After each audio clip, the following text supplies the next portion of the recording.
Good morning, y'all. Here from California.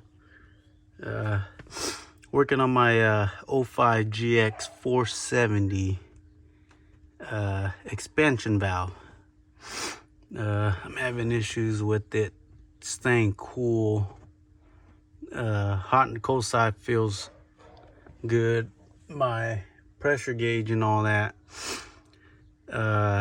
seems good, but the low side sits around 35 until compressor kicks on, and it'll jump up to like about almost 50, and it'll fluctuate right there until the compressor kicks off. So I don't know if this is my actual problem.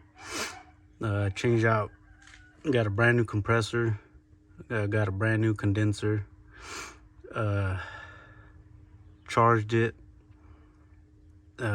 and then did a vacuum check, and then recharged it after that, because I wasn't sure if that was the issue with not having the correct amount of refrigerant. We did do a vacuum test. It doesn't have any leaks or anything, but here I am just kind of showing you guys what I had to do to get to the expansion valve without tearing everything out. So here you can clearly see that there's enough room to get in there with maybe two hands if you're kind of flexible. So I'm not gonna take it off yet. I already have one expansion valve on order. I just gotta go, well, I ordered it already, I just gotta go pick it up. But here's how you get to it. And so take off the glove box, take out the CD changer that sits right here. It's pretty simple. It's not too hard to get to. Some people say you got to take the whole dash out, but I don't think I want to do all that because it seems like a pain in the butt.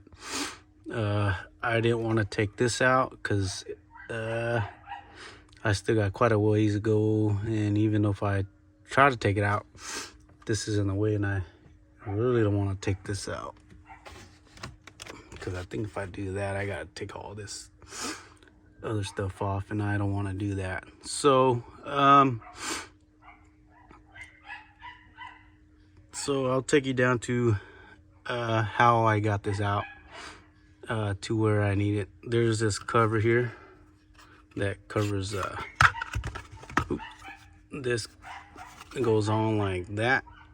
There's a screw here on this bottom section, and it's down right, let's see, let me see if I can get something to point at it.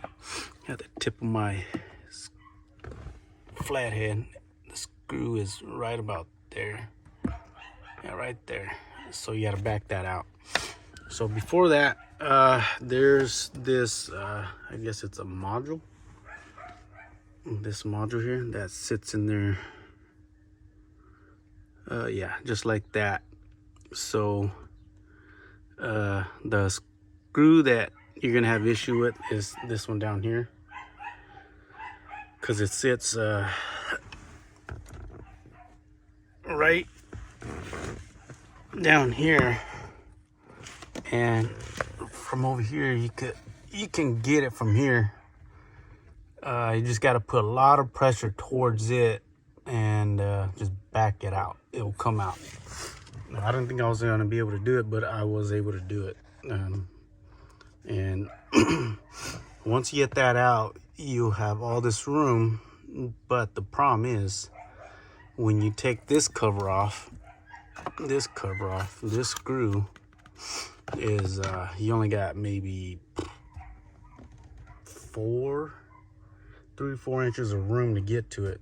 So what I did was, if you have one of those little ratchety wrench,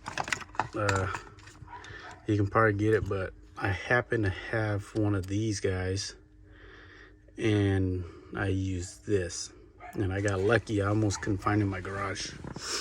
Had it for several years, first time using it. So that is that. Back it out. And then it sits in there like this. So this top section is going to be on the back of on the top back behind here, behind up here. So you're gonna have to kind of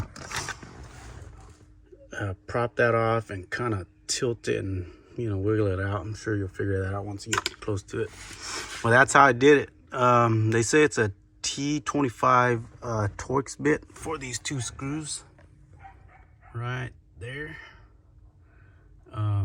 But if before I pull that apart, I gotta go and extract the freon and everything out of it and get a vacuum so it doesn't blow up on my face like the first time I did my compressor.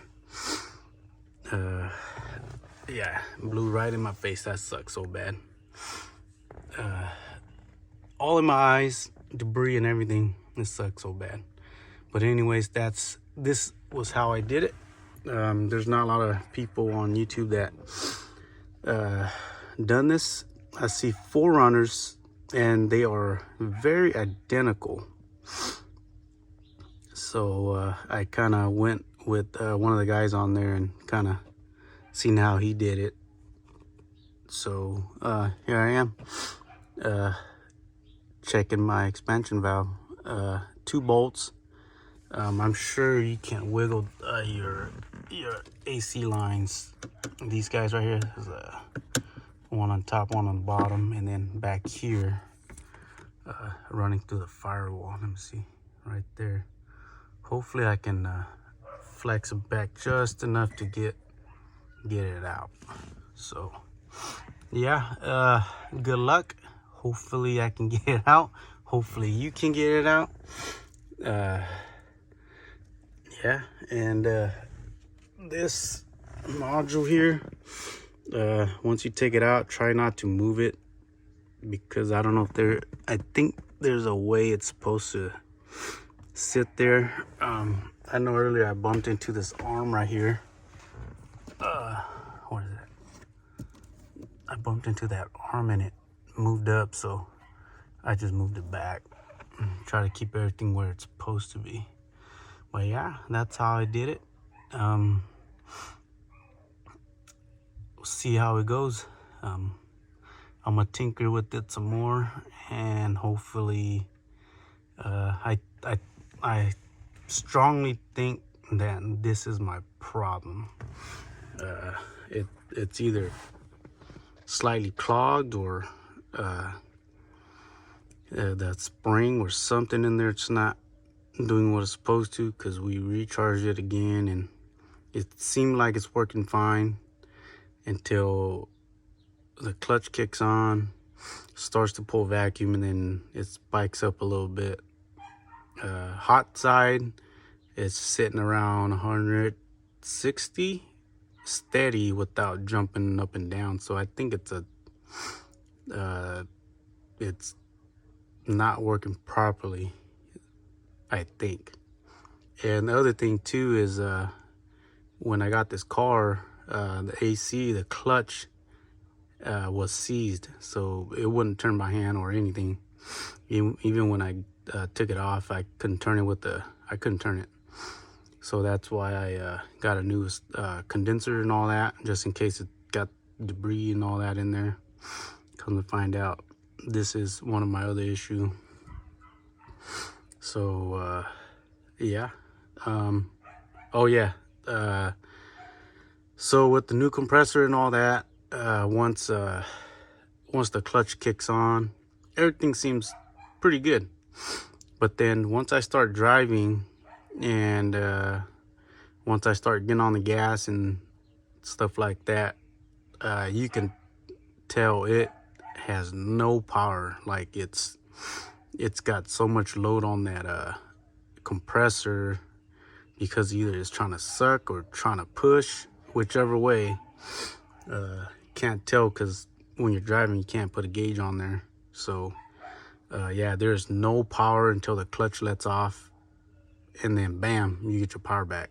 And then once the clutch kicks back on, no power. getting on the freeway, yeah, I gotta turn off the AC system just so I can get up on the freeway. So it's weird. I don't know if this is holding up,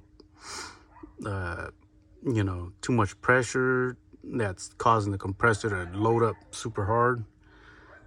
From some of my reviews from other people, sounds like this could be the issue. So I'm gonna tinker with it. I might try to just get something and tap around when I got the AC on and see if I could free something up. I don't know. If that works, then I won't switch it out until it does it again. Now that I've taken everything apart, it's not hard. It's fairly simple. It's just it's kind of tight in there, so you're gonna have to use your best imagination how to work it out of there. So good luck. Hopefully this helps you out.